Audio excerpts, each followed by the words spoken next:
The European Investment Bank wants to create a new development subsidiary and raise more cash from the EU. Prior to Britain leaving the bloc, analysts say the EIB is attempting to shore up against the 16% funding hole which will emerge when Britain stops paying into the project.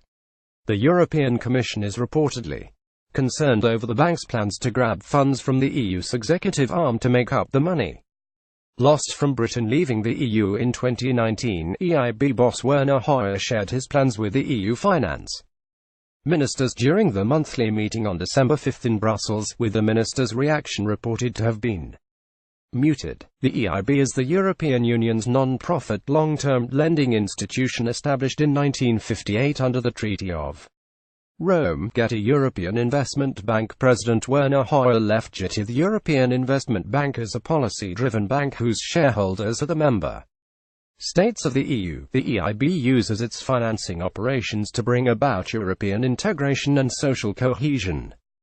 It should not be confused with the European Central Bank. The EIB is a publicly owned international financial institution and its shareholders are the EU member states. Thus the member states set the bank's broad policy goals and oversee the two independent decision-making bodies, the Board of Governors and the Board of Directors. It is the world's largest international public lending institution. However, some European Commission officials were concerned. A senior Commission official said, "This is a defense maneuver because Brexit is looming. Hoyer wants to take money from us to capitalize this subsidiary. He's presenting something without having a discussion with us. This is ruffling a lot of feathers, because it's a power grab, and the EU's debts are climbing."